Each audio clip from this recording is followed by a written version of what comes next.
합시다. 성령 충만합시다. 감사합니다. 서로를 축복해요. 주님 이름으로 축복합니다. 주님 이름으로 축복합니다. 아멘. 부활절 다음 주일인데 부활절 전주일을 종려주일이라고 우리는 흔히 그렇게 말합니다. 그래서 그 종려주일이 뭐냐? 그 종려주일이 이스라엘 사람들에게 어떤 의미가 있느냐? 그것을 우리가 다시 한번 묵상해보는 시간 갖도록 합니다. 예수님은 2000년 전에 오셨죠. 이 땅에 오셔서 짧은 공생의 3년 반을 마치시기 5일 전에 바로 금요일날 십자가에 죽으셨기 때문에 5일 전이면 오늘 주일입니다. 일요일에 바로 그런 얘기예요. 갈릴리에서 어디로 오시느냐? 예루살렘으로 오시는데 그때가 언제냐? 마침 6월절 명절 5일 전이랍니다. 그 6월절 그 이스라엘 백성들 제사 그 명절에서는 어린 양이 제물로 받지 않습니까? 똑같이 그 6월절에 예수님께서 어린 양의 제물로 십자가에 죽으시러 오시는 겁니다. 그래서 예루살렘 성에 이제 입성하신다 그렇게 얘기했죠. 그 사건이 나오는데 예루살렘에 입성하신 이 사건은 사복음서에 다 나옵니다.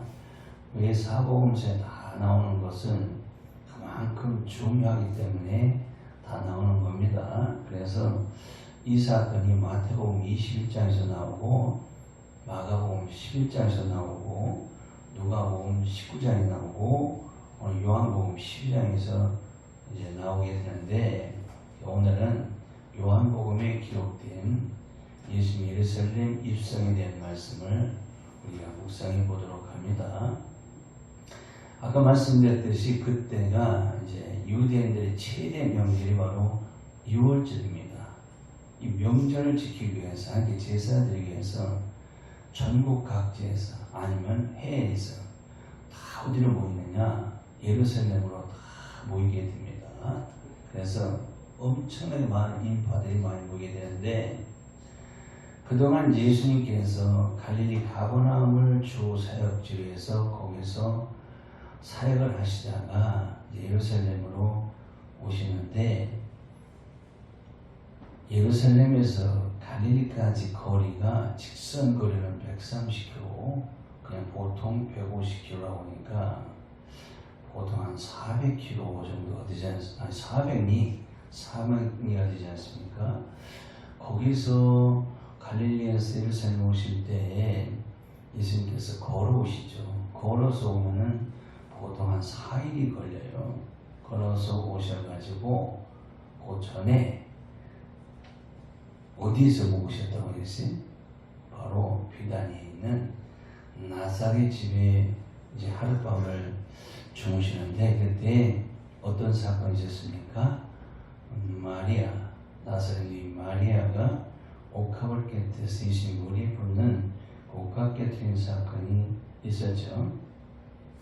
그때 그 비싼 그 옥합을 깨뜨려서 예수님 머리에 부을 때 제자 중 하나인 가룟 유다가 자선을 핑계로 비난했죠. 그래서 불평을 했습니다. 이 불평을 하니까 어떤 현상이 생기느냐? 마귀가 가룟 유다의 마음에 쏙 들어가 버려요. 이 불평하는 자의 마음속에 마귀가 신속히 들어갑니다. 그 불평이 약점이 돼요. 그 불평을 통해서 어떤 일이 나느냐? 예수를 배반하게 만들어요. 그래서 가룟 유다가 그것에 대해 불평하다가 마귀가 가룟 유다에 들어가니까 예수를 배반해서 팔려는 생각을 주었다. 요한복음 13장 2절에 나와 있습니다. 마귀가 벌써 시몬의 아들 가룟 유다의 마음에 예수를 팔려는 생각을 넣었더니 해서 예수를 팔아버린다. 그 가룟 유다는 조금까지 예수의 제자였다가 이제는 예수를 배반하는 마귀 종이 되어버렸다고 말이죠. 이 시대에 물신주의자들이 예수를 믿다가 그렇게 예수를 배반하는 일들이 많이 있게 됩니다. 이 가룟유다는 물심주의라고 합니다. 물질주의보다 돈이 먼저다. 예수보다. 이게 물심주의자들이 합니다. 바로 유물론자라고 그러죠. 거기에 빠지게 되면은 예수 믿다가도 쉽게 예수를 배반할 수도 있다는 겁니다. 왜? 자꾸 그것 때문에 불평하다 보니까 마귀가 예수를 배반하게 하려는 생각을 넣어준다고 말이죠. 그때 이제 예루살렘 성에 나귀를 타고 예수께서 들어가실 때 그 입성이라고 합니다. 수많은 사람들이 예수님을 환영하죠. 그때 예수 환영할 때 사람들이 뭘 가지고 환영하냐면은 이 종려나무 가지를 들고 흔들며 호산나 호산나 찬송하면서 예수님을 영접합니다. 그래서 예수님이 타시려고 제자들이 끌어온 나귀 새끼의 안장에다가 자기 겉옷을 벗어가지고 안장 위에 올려놓는 사람도 있고, 자기 옷을 벗어가지고 예수님 가시는 그 길에다 깔아서 카펫처럼 그렇게 또 정성을 들여서 예수님을 영접하게 되는 상황이 벌어져 있는데, 그래서 사람들은 그 장면을 보고 뭐라고 하느냐, 바로 이 시대 마찬가지죠. 예수님의 승리의 입성이다, 또는 예수님의 겸손의 입성이다, 이렇게 말해요. 무슨 의미냐면은 종려나무는 우리나라에 별로 없는데 성경에서 나무가 많이 나오는데 그 중에서 가장 많이 나오는 나무가 포도나무, 무화과나무, 그 다음에 종려나무가 나와요. 이 중동 지역에 가보신 분들 알지만은 이 종려나무가 많은데 굉장히 커요. 뭐 전부 다 3m 안에 7m짜리 자라는데 수명이 한 200년 가다. 굉장히 잠수하는데 그게 바로 우리말로 대추나무라고, 대추야자라고 해요. 그 열매가 대추처럼 해요. 근데 이 열매가 엄청나게 많이 열려요. 한 나무에.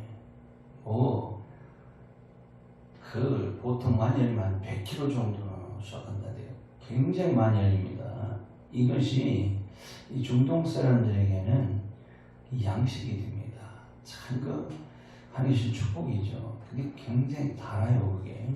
그래서 그 사람들은, 우리는 벌꿀을 끓여 먹는데 그 사람들은 담가서 끓이라고 그래요. 그래서 대추나무 열매, 그 종려나무 열매를 꿀이라고도 이렇게 하는데, 그래서 우리가 적과꿀이 많은, 적과꿀이 있는 가나안 땅을 때, 물론 벌꿀도 있지만은 이게 많아요. 이게 벌꿀보다도 이 종려나무, 대추나무 열매가 많아서 그걸 꿀이라고 하는 것인데, 그래서 적과꿀이 있는 가나안 땅, 그렇게 얘기하는 것 같아요.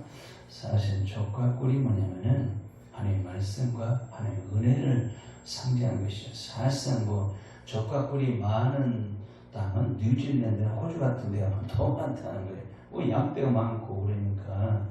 그래서 물론 가나안 땅에 적과꿀이 있겠지만은 그게 뭐냐면은 거기는 하나님의 말씀과 하나님의 은혜가 있는 땅, 그게 가나안 땅이다, 그렇게 우리가 이해하고 있죠. 그래서 이 종려나무는 평화와 안식을 의미하고 있고, 그 열매가 막 100kg 열렸다고 생각하세요. 쭉 이런 얼마나 탐스럽는지 모르는 그것을 보면은 번영과 승리의 상징을 상징한다고 그랬어요. 그래서 그 종려나무 가지를 가지고 선언되니까 예수님이 승리 입성이다. 왜? 종려나무는 이스라엘 백성의 승리를 상징하는 나무거든요. 번영을 상징하고. 그래서 승리 입성이라고. 왜 예수님 겸손의 입성이라고 했냐면은 예수님께서 나귀 새끼를 타고 들어갔다. 그래서 겸손의 입성이라고 하는데, 이게 참 이해는 공감이 안 가요, 그렇죠? 종려나무 가지고 막 흔들어서 예수님 영접했다, 나귀 새끼를 타고 들어갔다, 그래서 승리 입성이다, 겸손의 입성이다, 이렇게 흔히 얘기하는데 저도 잘 공감이 잘 안 가더라고요. 그래서 예수님 부활절 전 주일날 예루살렘 들어가셨기에 우리도 이날을 기념해서 그냥 종료주일로 지키며 그날을 언제나 이때 되면 그때를 묵상해 보는 겁니다. 이제 본문 12절에 보면은 그 이튿날에는 명절에 온 큰 무리가 예수께서 예루살렘으로 오신다고 듣고 마중을 지금 나가지 않습니까? 그 이튿날이 언제요? 바로 베다니에 있는 나사렛 집에서 마리아 목합을 깨뜨린 그날, 그 다음날 별명입니다. 그러니까 우리 시골에게는 오늘 주일날을 의미하게 되는 것이죠. 예루살렘에 입성하신다. 이 예루살렘 우리가 그냥 하나의 도시로 이렇게 생각하지 마시고 그 전날 밤에 감람산에서 겟세마네 동산에서 가보신 분들 알지만은 겟세마네 동산 작은 동산이에요. 가보면 예수님께서 그때 기도하셨던 감람나무, 올리브나무가 지금인데 어마어마한 고목나무가 있는데 2000년이 됐다 그 말이에요. 시가면요. 굉장히 어마어마한 그 감람나무가 있는데 장수한 나무인데 거기서 예루살렘 건너편에 이렇게 내려다보게 돼요. 기드론 골짜기 있고 가까워요. 건너보는데 그때 예수님께서 거기서 예루살렘아 예루살렘을 부르시면서 우시는 장면이 나와요. 그 예루살렘을 부르시면은 그 무슨 도시를 예수님 부르시는 것이 아니라 그 안에서 살고 있는 하나님의 백성들 그 심령들을 부르시는 겁니다. 예루살렘. 만약 예수님이 송추야 여기 모르면 송추란 동네를 부르시는 것이 아니라 송추에 살고 있는 우리들을 부르시는 것과 똑같다 그 말이죠. 그래서 그 예루살렘을 그렇게 이해하시면 됩니다. 그래서 예루살렘은 우리 심령과 같다 그렇게 얘기를 하는 겁니다. 그래서 여기서 예수님이 나귀를 타고 오시는데 14절 보니까 예수는 한 어린 나귀를 만나서 타고 오신다 그랬어요. 어린 나귀 만났다. 그 우연히 그냥 지나가다가 어린 나귀를 만나가지고 타신 것이 아니라 필연적입니다. 제자들이 시켰죠. 다른 복음서에 보면은 저 동네에 가면은 매여 있는 나귀 새끼 있을 것이다. 그걸 풀어서 가져오라. 내가 써야 되겠다 하신 말씀 나오지 않습니까? 그래서 그 어린 나귀가 도대체 뭐냐? 어린 나귀지. 그러면 또 별 공감이 안 가요. 어린 나귀는 바로 우리들의 모형이라고 했어요. 찬송가 456장에 보면은 어린아이 같은 우리 그렇지 않습니까? 우리가 바로 어린 나귀 새끼와 똑같은 상징하는 겁니다. 그래서 그 예수님께 쓰임받는 나귀, 쓰임받는 말의 상징이 바로 우리들이라 그러면 우리가 주님께서 쓰임받는 존재지 않습니까? 그래서 이 말과 나귀는 자기의 등에 탄 사람의 말만 듣는다고 해요. 그래서 말이라고 했나요? 그냥 자기 등에 탄 말만 듣는데 그냥 보통 말은 주인의 말을 듣다가도 어떤 때 또 격길로 가버려요. 안 들 때가 있어. 그 왜 그러냐면은 훈련이 안 된 말이기 때문에 그래. 주인의 말. 어떤 때 주인 말 잘 듣다가 어떤 때 또 격길로 가. 그걸 통해서 우리는 무엇을 깨닫게 되냐면 우리가 평소에 교회 생활에서 순종을 잘 하기도 해요. 근데 어떤 때 보면 엉뚱한 길로 가는 수가 있어요. 순종을 안 하고. 그 이유가 뭐냐면은 훈련이 덜 된 까닭이다. 성도는 또 계속 이 신앙생활 훈련입니다. 훈련이 잘 된 성도는 주님의 말씀에 순종을 잘해요. 근데 훈련이 덜 된 성도는 어떤 때는 순종을 척하다가 어떤 때는 안 해. 그래서 그런 사람들을 성경의 하나님은 들나귀 같다. 들나귀 새끼 같다 이렇게 표현하고 있는 겁니다. 그래서 예수님 당시에 어디를 가시든지 늘 걸어 다니셨어요. 그렇죠. 갈릴리에서 항상 걸어 다니셨지 뭐 나귀를 타고 다니시다 말을 타고 다니신다 그런 건 없어요. 그래서 갈릴리에서 그 150km 직선을 130km 3, 400리가 되는 그 길을 예수님께서 뭐 타고 오셨나요? 말 타고 오셨나요? 아니에요. 걸어오셨다는 것이죠.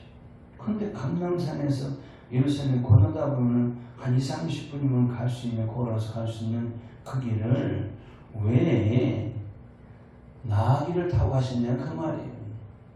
그것도 좀 성장한 어른 나귀나 말을 타고 가시면 보기도 좋을 것 같은데 하필은 나귀 새끼를 타고 가셨냐 그 말입니다. 그렇죠? 나귀 새끼는요 이 성인들이 타면은 띠뚱띠뚱해서 잘 힘들어요. 어린 나귀니까.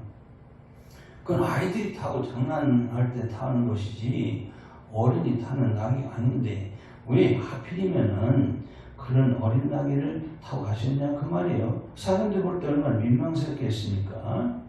그런데 성경 보면은 겸손하시기 때문에 나귀 새끼를 타셨다고 하는데 공감이 갑니까? 이거는 상식적으로 안 가죠. 그래서 오늘 본문에서는 그런 말은 겸손히 타셨다는 말은 없어요. 마가복음, 누가복음에도 똑같은 내용인데 없어요. 근데 마태복음 21장 5절에 보면은 뭐라고 나왔습니까? 그는 겸손하여 나귀 곧 멍에 매는 짐승의 새끼를 탔도다 하라 했느니라 그랬어요. 누가 했다는 말입니까? 이 말이 다른 사람이 했다는 거예요. 하라 하였느니라.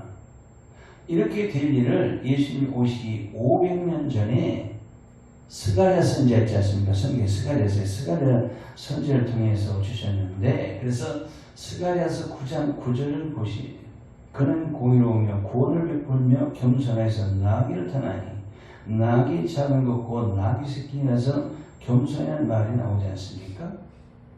그러면 정말 예수님이 나귀 새끼를 타서 겸손하셨을까? 아니에요. 그게 예수님의 겸손에 대해서 분명히 알게 될 성경 말씀인데 그것이 바로 빌립보서 2장 6절에서 8절 말씀을 봐야 돼요. 저 화면에 빌립보서 2장 6절에서 8절 말씀. 요새 트렌드가요. 이렇게 성경을 목사님 말하지 않고 띄워놓고 요새 막 그때 막 즉시시마다 올려요. 그 보조하시는 분들이 성경 말씀. 그러면 이걸 같이 읽으라고 했고 여기 대개봉을 큰 교회 가면 트렌드가 그렇게 소개하는데 자 그렇게 않고 이제 보십시오. 제가 읽어드립니다. 이렇게 보면은 빌립보서 2장 6절 8절 보면은 그는 근본 하나님의 본체시나 하나님과 동등됨을 취할 여기지 아니하시고 이어 자기를 비워 종이 형체의 사람들 같이 되었고 사람의 모양으로 나타났으며 자기를 낮춰 죽기까지 복종하였으니 곧 십자가에 죽으심이라. 이 부분이 예수님이 겸손을 의미하는 겁니다. 나귀 새끼는 탔다 해서 겸손이 아니에요. 그러면은 뭐 나귀 어미를 타면 겸손이 안 되고 말을 타면은 교만하신 건가? 그런 의미가 아니지. 예수님의 겸손은 빌립보서 2장 6절 8절에 예수님 누구시라고요? 그건 하나님이시라 믿으시기 바랍니다.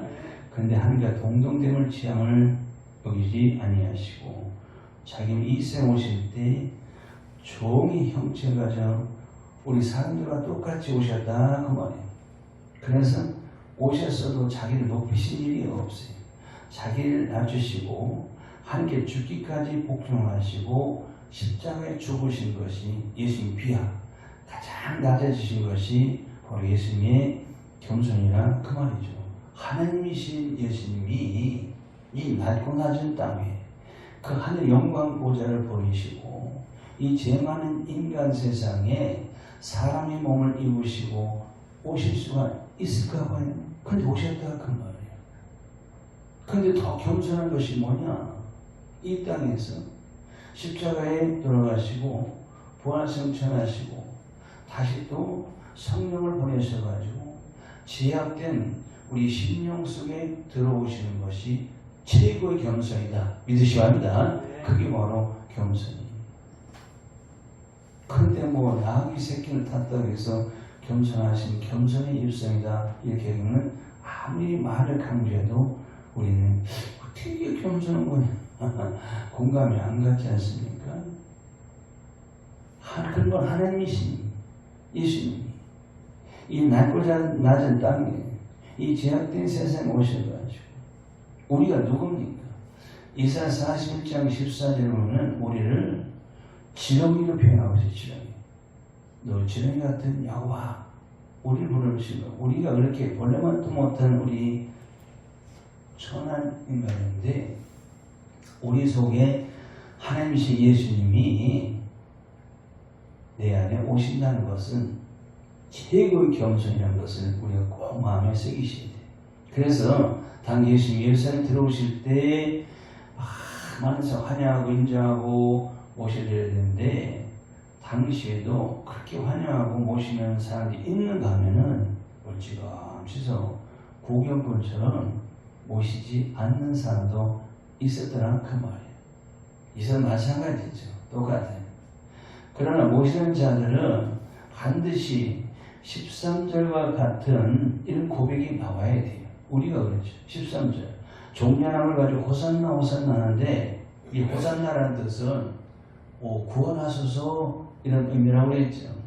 제발 좀 나를 구원해 주셔서 이런 말이에요. 그러니까 나는 구원이 필요하다 그런 말입니다. 우리가 그렇죠. 우리가 이 구원이라는 말을 참 많이 쓰는데 이 구원은 우리가 꼭 필요하죠. 근데 구원이 단순한 한 가지 구원이 있는 게 아니에요. 바로 출애굽기 6장 6절에서 8절까지 보면은 구속이라는 말이 나와요. 화면에 띄워주시기 바랍니다. 그래서 구속이 뭐냐면은 이스라엘 백성 6월절에 그 어린 양의 피로 그들의 죄를 사해 주신 겁니다. 바로 내가 그새 무거운 짐에서 너희를 빼내어 그 고에 너희를 건져 편파가 건져 너희를 구속하여 그래서 구속이라는 말이 그들의 죄를 용서해 주셨다 그 말이죠. 바로 누군가 내 죄 대신해서 값을 치렀다 그 말이에요. 그게 뭐예요? 어린이 값을 치렀죠. 그때는 바로 우리에게는 예수님이 십자가에 못 박혀 죽으시고 우리의 죄를 대신해서 우리에게 구원의 죄를 용서해 주신 거. 이거 바로 제사함이 바로 구원이라는 겁니다. 그런 구원이 있고 이스라엘 백성들이 애굽에 430년 동안 그 종살이할 때 얼마나 그 무거운 짐 속에서 고통을 받고 살았습니까? 그 고통 속에서 그들을 빼내 주셨다. 그러니까 그런 환경에서 건져 주시는 것도 구원이라고 합니다. 그리고 그들을 구원해 주신 것은 단순히 빼내 주신 것이 아니라 그들이 하나님께서 약속하신 그 하늘의 기업, 그 가나안 땅에 그들을 들어가게 하시는 것. 이게 뭡니까? 오늘 우리에게는 믿음으로 천국에 들어가는 구원이 있구나. 베드로 전서 1장 9절에 믿음의 결국은 곧 영원 구원이라. 이것이 바로 세 가지 구원을 전인적인 구원이라고 합니다. 그렇죠? 제사함을 받아야 구원을 받습니다. 우리가 교회 생활에서 어떤 어려운 환경에 처했을 때 삶 속에서 거기서 우리를 건져주는 것도 구원이라고 합니다.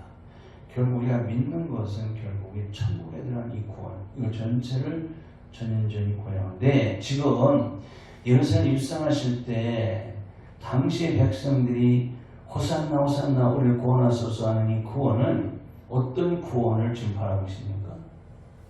당시에 그들이 로마 압제에서 정말로 너무 힘든 생활을 하고 있었어요. 그래서 로마의 압제에서 그 고통을 당하는데 저들을 좀 물리쳐 주시고 이 고통에서 우리를 이 환경 속에서 건져달라고 하는 그 구원을 예치고 있다 그 말이에요. 그러니까 얼마 후에 그들이 그게 안 돼. 예수님이 그걸 바라는데 안 되니까 실망을 해서 예수를 버리지 않습니까? 예수의 십자가에 못 박으사며 심지어 누구도 죄들도 배반하게 된다 그 말이죠. 그게 한 가지 구원만 있어요. 지금 내가 당장 로마의 이 압제에서 고통을 당하니까 우리들을 여기서 좀 건져 저들을 좀 로마를 물리쳐 주시고 우리를 건져 주시고 이 구원을 요청했다 그 말이에요. 근데 그게 안 돼. 예수님을 그럴 줄 알았는데 환영했는데 안 되니까 예수 배반해서 십자가 못 받고 죄를 또 다 배반해서 도망가지 않습니까? 우리가 그래 우리가 자칫 잘못하면 그럴 수가 있습니다. 내가 예수님 믿는 것은 내가 지금 현재 이 어려운 환경 속에서 예수님 나를 건져주시겠지. 물론 해주시죠. 그런데 그게 안 된단 말이에요. 그럼 똑같이 예수를 배반하고 떠나버려요. 그 나머지 믿음의 결국 영혼 구원이라는 것을 깨닫지 못하고 재용성과는 이 구속을 알지 못하니까 단순히 한 가지 눈에 보이는 환경 속에서 건져주기 원하다 보니까 그게 안 되니까 사람들이 실망해 예수를 다 버리게 되더라 그 말이죠. 우리는 그런 구원을 한 가지 구원만을 원하는 것이 아니라 전인적인 구원을 늘 주 앞에 구해야 될 줄로 믿습니다. 그 신앙 고백이 된다 그 말이에요. 그래서 그런 고백하는 백성들 13절에 주 이름으로 오시는 이 곧 이스라엘 왕이시여 하더라. 예수님을 왕으로 모시는 것이죠. 근데 그들이 예수님을 왕으로 모시기 전에는 그들이 다 뭐 했어? 다 자기들이 왕이었어. 지금도 마찬가지죠. 각자에 보면 다 자기가 왕이야. 자기가 제일 잘났죠. 자기 마음대로 하죠. 이렇게 전부 다 자기가 왕이다 그 말이에요. 이 이스라엘 백성 예수님 왕으로 모시기 전에는 그들이 전부 다 자기가 왕이었는데 이제는 예수님 왕으로 모시니까 우리처럼 왕으로 모시니까 자동적으로 예수님 왕으로 모시는 사람들은 다 왕의 하위 되는 거예요. 종이 된다 그 말이에요. 그래서 어떻게 돼요? 왕의 명령대로 우리가 살아가고 있지 않습니까? 우리가 현재 왜? 주님을 왕으로 모셨으니까 고백했으니까 자동적으로 우리는 왕의 종이 되는 거예요. 우리가 그러니까 왕의 명령대로 주님 명령대로 살아가야 되는 거 아닙니까? 그 비유로 마태복음 12장 43절 이하에 보면은 어떤 내용이 나오냐면은 이 귀신에 대한 얘기가 나옵니다. 귀신이 어떤 사람에게 들어갔다가 나왔어요. 나와가지고 어디로 찾아왔냐? 물 없는 곳으로 다녔어. 아, 귀신이 물 없는 곳을 좋아하네. 보니까. 근데 우리는 물귀신이 있는데. 물 없는 곳을 좋아하고 다니다가 쉴 것 얻지 못하고 돌아와서 본인 전에 살던 그 집이 비고 소재가 되었거늘 그래서 악한 귀신을 데리고 들어와. 이 얘기가 나오지 않습니까? 그게 무슨 얘기냐? 불신자들은 물이 없고 집이 비고 소재가 되었다는 말이 뭐냐면 비었다는 말은 빈집이라는 얘기.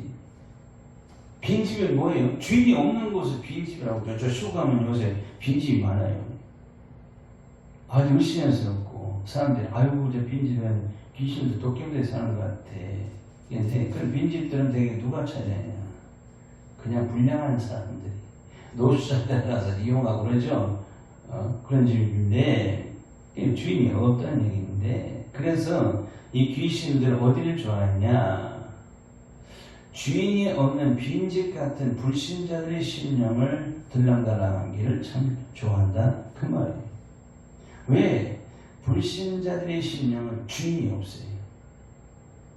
그런데 우리는 왕으로 오신 주님을 내 안에 모시려니까 내 안에는 주인이 있잖아요. 주인이 있단 말이에요. 주인이 있는 집 어떻게 노숙자나 불량자들이 들어가서 살아요? 못 살지. 똑같아요. 주님이 내 안에 계셔서 주인이 행사하시니까 이 귀신마귀들이 와보니까 주인이 있네 이 집은. 그러니까 우리 심령에 귀신들이 와봤자 들어갈 수 별 볼일 없는 존재가 되도록 한다 그 말입니다. 그래서 주님을 믿음으로 영접한 백성들의 15절 말씀같이 어떤 말씀을 주시냐? 시온의 딸들아 두려워 말라 그랬어요. 이스라엘 백성 택한 백성을 왜 딸로 표현하느냐? 시온의 딸. 분명히 우리 아들이라고 그러는데 이 딸의 개념을 잘 아셔야 돼.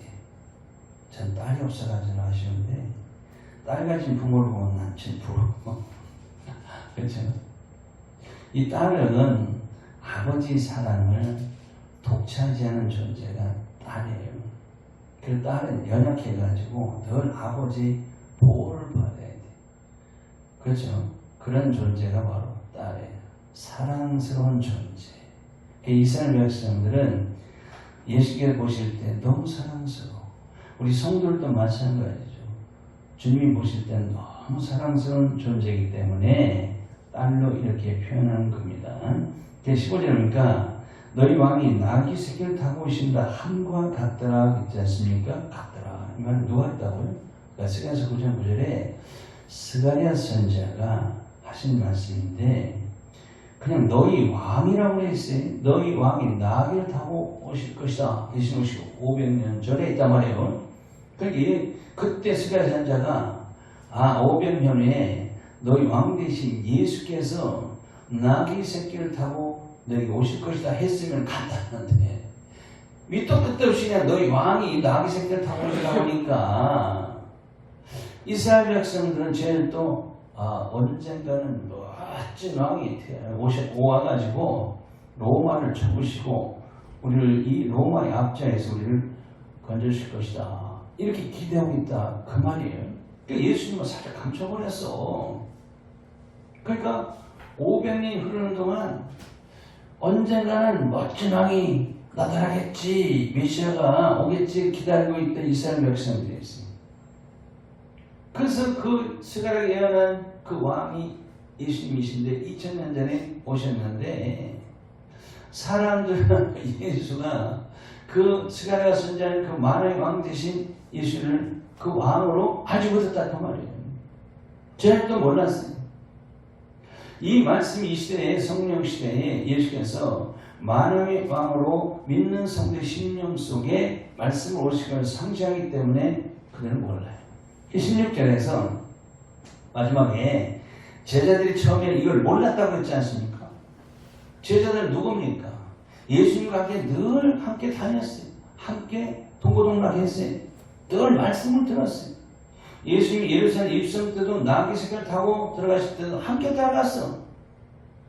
그런데 이렇게 될 것을 스가랴 선지자가 이 말씀하신 일을 왜 깨닫지 못했냐? 그 말이죠. 알지 못했지. 오늘 보면 알지 못했다고 했지 않습니까? 그럼 언제 알게 되냐? 예수님께서 영광을 얻은 후에야 이것을 알게 되었다. 오늘 16절에 말하고 있지 않습니까? 그러면은 제자들이 언제 알고 깨달았냐? 그 말이죠. 예수님이 십자가에 죽으시고 부활하고 승천하신 그 영광 얻은 후에 예수님이 말씀하신 대로 오순절 성령 강림 이후에 그들이 알게 됐다. 그 말이에요. 그러기 전에는 제자도 몰랐어요. 아무도 몰랐어요. 그러니까 제자들이 오순절 성령 강림으로 성령을 받고 나니까 고린도전서 2장 10절에 보면 오직 하나님이 성령으로 이것을 보이셨으니 성령 모든 것 한 깊은 것이야 통달하시니라고 했지 않습니까? 고린도전서 2장 13절에 보면은 이것을 말하거니와 사람이 죄로 갇힌 말로 아니하고 하나님의 성령으로 오직 성령으로 갇힌 것을 아니 신령한 것은 신령한 것을 분별하느니라 하신 말씀대로 그때 깨닫게 되었다 그 말이죠. 그래서 제자는 예수께 영광을 얻은 후에 이것을 알았다고 한 것인데 그러면은 예수께서 영광을 얻을 때가 언제? 제자들이 성공 출세하고 금메달 땄을 때 한 게 영광 얻으셨나? 오늘날 성도들이 세상에서 출세를 성공하고 올림픽 가서 금메달을 땄을 때 그게 바로 주님께 영광이 되었나? 그게 아니에요. 23절 보니까 인자의 영광 얻을 때가 왔도다 하셨는데 그때가 바로 십자가에서 죽으실 때가 그 말이에요. 예수님 요한복음 12장 10절 조금 전에도 뭐라고 했습니까? 내가 다시 목숨을 얻기 위하여 목숨을 버리더라 했어요. 목숨을 얻기 위해서 목숨을 버린다 그 말이에요. 생명을 얻기 위해서 죽으신다고 하셨는데 그래서 기독교 진리가 뭐냐면은 죽어야 사는 것이 기독교 진리인 걸 믿으셔야 합니다. 뭐가 죽어야 되느냐? 나 옛사람이 죽어야 된다는 말이에요. 그래서 거듭난 새 사람이 되어야 된다는 말이에요. 그게 바로 주님의 영광이고 바로 나의 영광이 되는 것이구나. 이걸 제자들이 모르고 오늘날도 성도들이 이걸 모르고 깨닫지 못했다는 겁니다. 성령으로 아니하고는 이걸 깨닫지 못한다는 말이죠. 그저 우리는 세상 영광 가지고 주님 앞에 영광 주님도 그것 때문에 영광을 받으시나 그것만 알고 있는데 그거 아니에요. 오늘 본문에 분명히 가르쳐 주지 않습니까? 죽어야 된다. 그래서 다시 살아야 된다. 뭐가 죽어야 되냐? 내가 예수 믿기 전에 옛사람이 죽어야 된다. 오늘도 귀에 와서 죽으셔야 된다. 그렇죠? 그래야 내가 거듭난 세상으로 나가야 된다. 그것이 바로 예수님께 영광이 되는 것이고 나에게도 그것이 영광이 된다는 이걸 제자들이 그렇게 몰랐다고 말이에요. 깨닫지 못했다고 말이죠. 예수님은 자신이 죽어야 영광이 자신이 임한다는 것을 아셨어요. 그러니까 십자가에 달려 돌아가시기 전에는 예수님 영광 하나도 없었어요. 그렇죠. 성경 보니까. 십자가에 죽으시기 전에는 예수님이 진정한 교인도 없었어요. 그래서 성도라고 해봐야 12제자밖에 없어요. 근데 12제자 전도해놨는데 처음에는 잘하더니 나중에 한 명이 배반하고 나머지 쟤도 다 도망가고 겨우 끝까지 따라오는 사람 사도 요한 한 명밖에 없는데 그것도 벌벌 떨면서 따라오. 그러니까 예수님이 목회하는 실패의 목회 같았다 그 말이죠. 그런데 오순절 성령을 그들에게 부어주니까 그때부터 제자들이 옛사람이 죽어지고 그게 거듭나니까 변화가 되었어요. 그때부터 예수 이름에 목을 걸었다는 겁니다. 그게 바로 그들의 영광이에요. 이스라엘도 마찬가지. 그것이 바로 주님께 영광이요 우리들의 영광인 걸 믿으시기 바랍니다. 말씀을 이제 정리합니다. 2000년 전에 부활 성천하신 예수님 지금도 오셔요. 어떻게 오시는 우리에게 말씀으로 계속 우리에게 오시고 이 제약된 세상에 계속 오시고 계십니다. 오셔서 나 같은 죄인의 심령에 찾아오시는 겸손하신 예수님, 겸손하신 예수님의 그 성품을 닮아서 나도 주님을 닮아 스스로 내가 낮아지고 겸손해가지고 주님이 그 고난, 이제 내일부터 한 주가 고난주가 있는데 주님의 그 고난을 내가 실제는 당하지는 않지만 그 고난주간에 주님이 고난받으신 그 말씀을 우리가 묵상하면서 회개하면서 다가오는 부활절 주일의 기쁨과 감격으로 맞이하시는 우리 모든 성도님 되시기를 주님 이름으로 축원드립니다. 기도하시겠습니다. 하나님 아버지, 오늘 종료주일에 주님께서 2000년 전에 예루살렘에 입성하신 것은 지금도 계속 말씀으로 이 세상에 오시고 말씀으로 예수를 왕으로 모신 우리의 심령 속에 주님께서 계속 찾아오신다는 사실을 깨닫게 됩니다.